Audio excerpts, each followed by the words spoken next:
चलिए हम आप लोग का मंगलम पाठ का तीसरा पाठ का वीडियो लेकर आप लोग के सामने उपस्थित हुए हैं। आप लोग को प्रथम पाठ में पढ़ाया गया था मंगलम पाठ का व्याख्या, उसका अर्थ। दूसरे पाठ में आप लोगों को बताया गया था मंगलम पाठ का ऑब्जेक्टिव। और आप लोग को तीसरे पाठ में पढ़ाया जा रहा है मंगलम पाठ से जो सब्जेक्टिव क्वेश्चन आप लोग को एग्जाम में आता है उसको। तो आप लोग ध्यान पूर्वक पढ़े, क्योंकि यही 8 प्रश्नों में से बिहार बोर्ड के एग्जाम में 2 प्रश्न को पूछा जाएगा। तो आप लोग ध्यान पूर्वक पढ़ते रहे और तैयारी करें, क्योंकि आप लोग इधर उधर ना भटके। भटकने से आप लोग की तैयारी नहीं हो सकती है। तो आप लोग माइंड को, दिमाग को शांत करके जुड़े, ताकि आप लोग का तैयारी अच्छा से हो सके। चलिए हम आप लोग को प्रथम क्वेश्चन बताते हैं।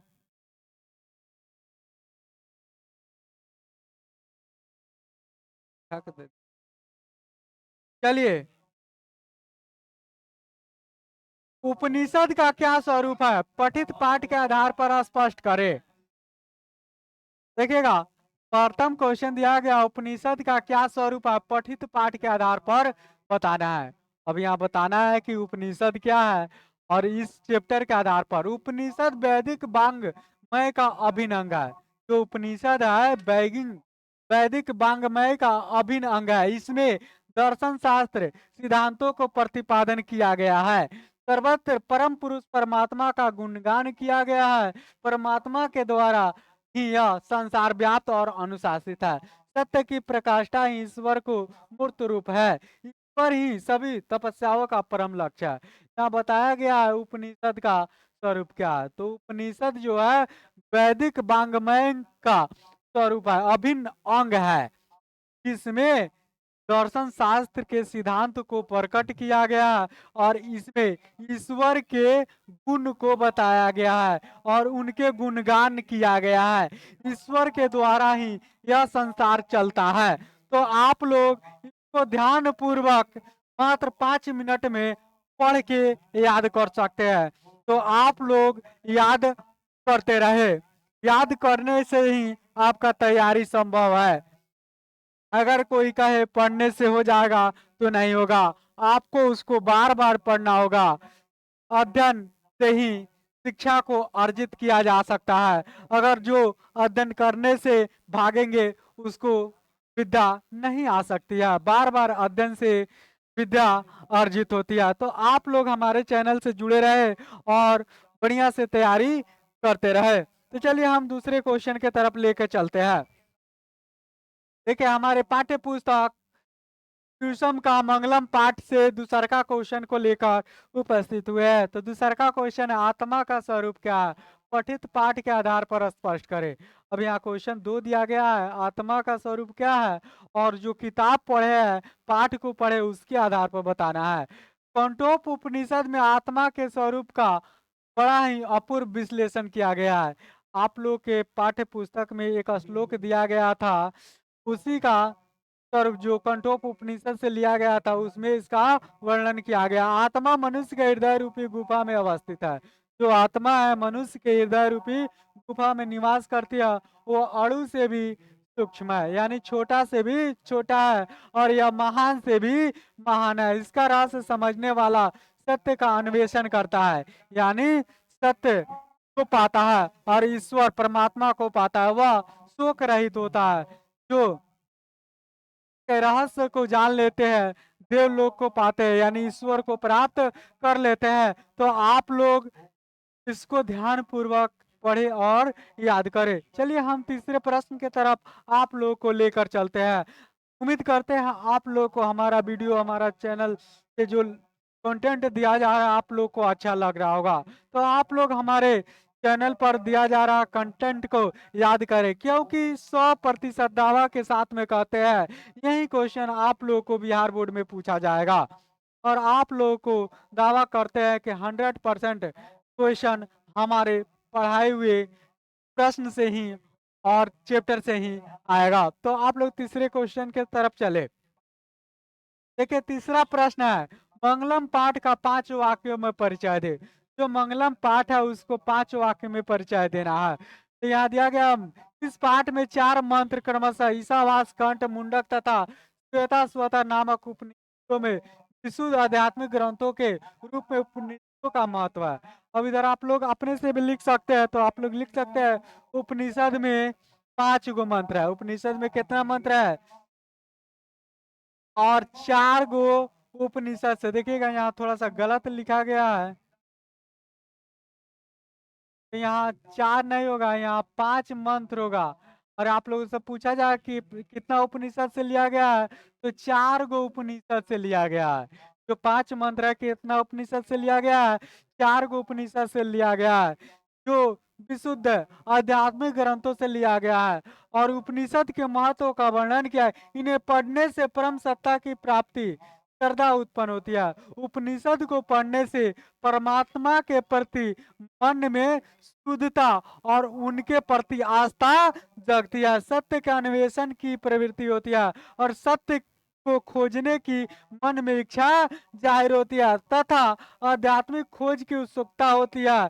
उपनिषद ग्रंथ विभिन्न वेदों से संबंध है। जो उपनिषद है उसमें विभिन्न वेदों का संश्लेषण किया गया है और उनके बारे में भी बताया गया है। तो उम्मीद करते हैं ये क्वेश्चन आप लोगों को समझ में आ गया होगा। चलिए चौथा प्रश्न आप लोग को बताते हैं। देखिए, महान लोग संसार रूपी सागर को कैसे पार करते हैं? जो महान लोग हैं संसार रूपी सागर को कैसे पार करते हैं? तो देखिए यहाँ लिखा गया, श्वेता स्वर उपनिषद में ज्ञानी लोग और अज्ञानी लोग अंतर स्पष्ट करते हुए महर्षि वेद व्यास कहते हैं कि अज्ञानी लोग अंधकार स्वरूप और ज्ञानी प्रकाश स्वरूप है। यहाँ बताया गया है कि 2 प्रकार के लोग होते हैं, एक अज्ञानी लोग होते हैं, एक ज्ञानी लोग होते हैं। तो अज्ञानी लोग को अंधकार कहा गया है और ज्ञानी लोग को प्रकाश स्वरूप बताया गया है।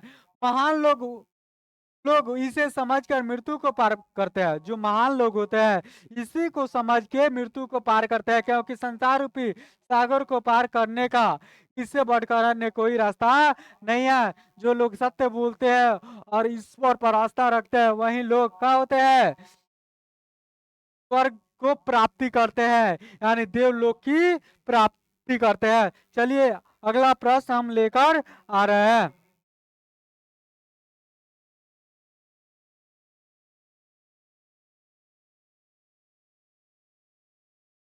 देखिए, विद्वान पुरुष ब्रह्म को किस प्रकार प्राप्त करते हैं? ब्रह्म यानी देव, ब्रह्म का अर्थ होता है देव, देवलोक।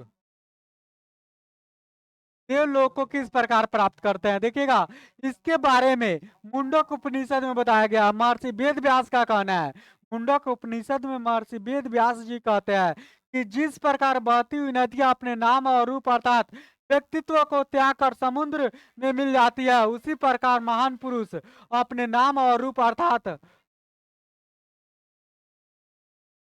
अहप को त्याग कर ब्रह्मा को प्राप्त कर लेते हैं। यह बताया गया है, महर्षि वेद व्यास कहते हैं कि इसके बारे में मुंडक उपनिषद में बताया गया है कि जिस प्रकार नदियां अपने नाम और रूप को त्याग कर समुद्र में मिल जाती है, उसी प्रकार मनुष्य भी अपना नाम और रूप को त्याग कर परम पुरुष परमात्मा में यानी ब्रह्मा में विलीन हो जाते हैं। चलिए हम आप लोग को अगला प्रश्न लेकर बताते हैं। देखिए, इस चैप्टर का छठा प्रश्न आप लोगों को दिख रहा होगा। मंगलम पाठ के आधार पर सत्य की महत्ता पर प्रकाश डाले।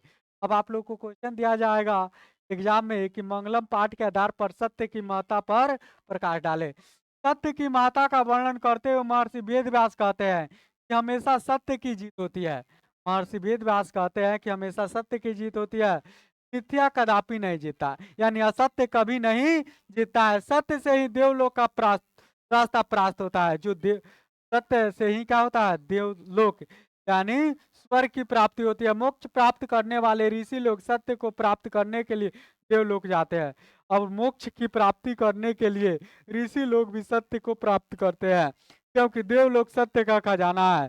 देवलोक क्या है जी? सत्य का खजाना है। तो आप लोग को उम्मीद करते हैं अच्छा लगा होगा। ठीक है, आप लोग को क्वेश्चन समझ में आ गया होगा।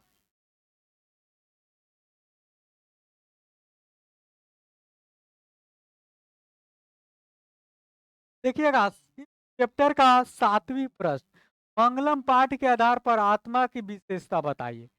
देखिएगा जो मंगलम पाठ है, अब इसके आधार पर आत्मा के चर्चा के बारे में बताना है।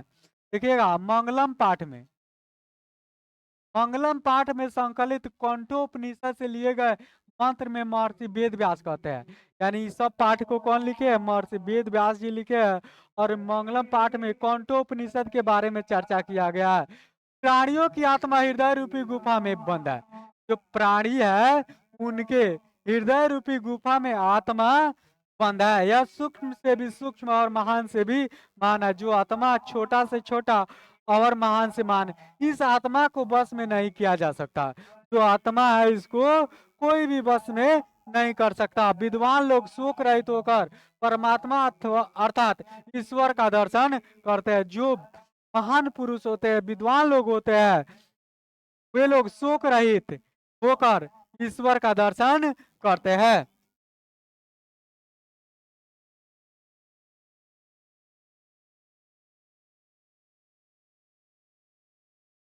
देखिएगा अगला प्रश्न, उपनिषद को आध्यात्मिक ग्रंथ क्यों कहा गया? उपनिषद को आध्यात्मिक ग्रंथ क्यों कहा गया? उपनिषद एक आध्यात्मिक ग्रंथ है। उपनिषद एक आध्यात्मिक ग्रंथ है क्योंकि यह आत्मा और परमात्मा के संबंध में विस्तृत व्याख्या करता है। परमात्मा संपूर्ण संसार में शांति स्थापित करते हैं। सभी तपस्वियों का परम लक्ष्य परमात्मा को प्राप्त करना है। उपनिषद यही बताता है कि उपनिषद एक आध्यात्मिक ग्रंथ है और परमात्मा से संपूर्ण संसार को शांति स्थापित करते हैं। और तपस्वी लोग इसी लक्ष्य को पाने के लिए परमात्मा को प्राप्त करते हैं। तो उम्मीद करते हैं कि हम लोग का यह वीडियो अच्छा लगा है। तो आप लोग लाइक शेयर कमेंट जरूर करें ताकि हम लोग आप लोग के सामने लाइव क्लास लेकर उपस्थित हो सके। क्योंकि जितना कमेंट कीजिएगा उसी के हिसाब से हम लोग आप लोग के समक्ष लाइव क्लास को प्रस्तुत करेंगे। तो उम्मीद करते हैं आप लोग हमारे चैनल से जुड़े रहे। आप लोग को प्रतिदिन एक एक चैप्टर दिया जाएगा क्योंकि हम लोग प्रत्येक चैप्टर का संपूर्ण व्याख्या ऑब्जेक्टिव और सब्जेक्टिव 3 पार्ट में देंगे।